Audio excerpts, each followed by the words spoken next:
$50,000 is a lot of money. And who would leave that on the table?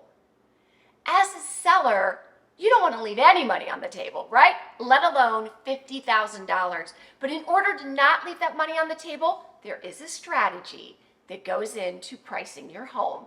And boy, do I have a story for you. It's Coffee with Kelly time.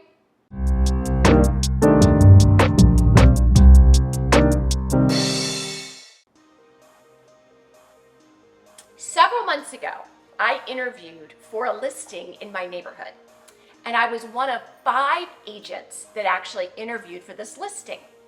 And my listing appointment went great. At least I thought it went great. I knew that there was one thing that we were going to have to work through, and that had to do with pricing the home to go to market. Well, I didn't get the listing. And of course, after I got over being sad about it, I reached out to the seller and I just said, would you mind sharing with me why you decided to go with a different agent? I always look at that as an opportunity to learn. And here's what the seller said to me. They said, you know what, Kelly, we actually loved you. We loved you. We loved your marketing. We know that you know our neighborhood better than anybody else. We know that you are actually the right agent for us to hire, but we just couldn't get beyond the pricing. And I said, well, let's talk about that one more time. And they said, we really want to price this house at $1 million. We feel that that's the right price. Now, just so you know, we'd spent a lot of time talking about pricing of the home. And I just want to give you a little bit of a background on me and how I go about that process. So I actually was an econ math major, and I spend a lot of times in the numbers. As my husband always says, I am a little bit of a nerd. And so before I go to a listing, I already know which houses around you have sold, what their go-to-market price was in comparison to what their closed price was, how many days they were on the market. I also know what upgrades they've made in their house, or at least the ones that they had listed in the listing. I've walked by that house. I know what the house is positioned on the lot. I know what the other houses around it look like, etc. I come in very, very educated and definitely down deep in those numbers. But the missing piece is what your house looks like, right? So I always go in with open eyes to say, let me look around this house. Let me see what upgrades they've made in this home. Let me ask them what they've done with the mechanicals. How old is the roof? How old is the HVAC system, right? All the things that are going to be important to buyers and all the things that get put into that algorithm to come up with whatever that go-to-market price should be. So in this conversation, we looked at all of those things. This particular house had the original roof, the original HVAC system. It didn't have a lot of upgrades, a couple in the kitchen. We actually talked about what modifications could be made before they went to market and really spent time coming together in a mutual decision to decide what should be our go-to-market price. And the recommendation was $950,000. $950,000 would be market competitive, would be what the market would support, and would definitely attract interested buyers who want to live in this community at that price point. But because I didn't say, and I wasn't comfortable with putting the house on the market at $1 million, they decided to hire another agent. So of course, I sat back with my cup of coffee and I watched to see what would happen. I wanted them to do well. They were a really, really nice family. I wanted them to do well, but I do believe in my pricing strategy and method. So they went on in what's called coming soon, and they actually went on a little bit above $1 million. So being pretty aggressive.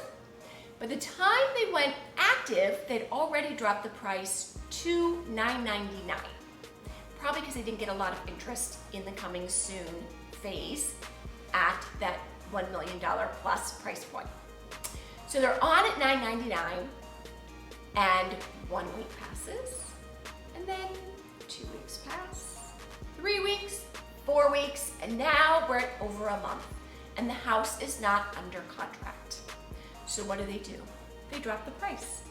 They drop the price to $899. So from $1 million down to $899. Now, why would they drop it $100,000? Well, probably because they weren't getting a lot of activity, right? They weren't getting a lot of activity at the $1 million mark, but what had changed in that month was that they were now feeling the pressure of the time crunch. They had a new home that was being built that they needed to move into. They needed the money out of this home sale to be able to make that transaction work, and they had already lost a month of time.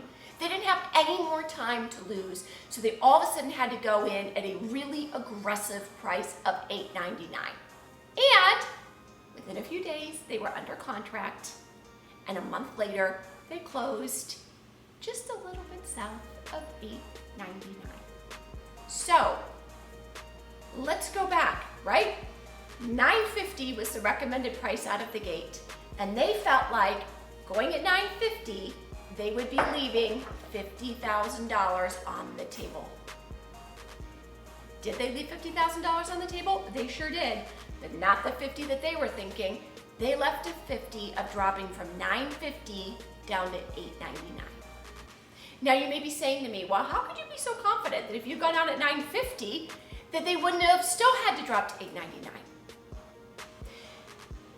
The people that come see your house in the first few weeks, those are your buyers. Those are the people who are enthusiastic, who are excited, who want to buy that home and have been waiting for a home in that community, in that neighborhood. They're motivated, right?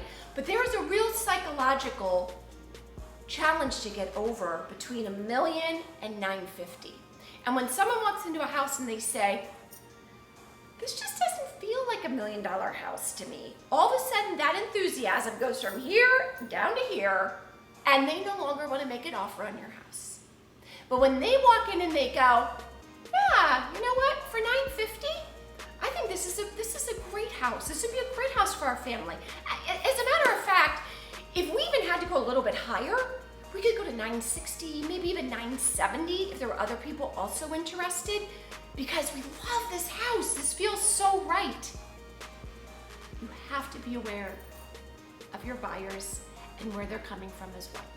So don't leave the $50,000 on the table. Do the analysis, look at the numbers, compare your house objectively, and walk away with the top price that you can in this market. If you are at all interested in what that might be and what the right price is going to be for your home, then please DM me or reach out to me, ask me a question down in the comments, and be sure to subscribe and like and subscribe, and I will see you next week on Coffee with Kelly.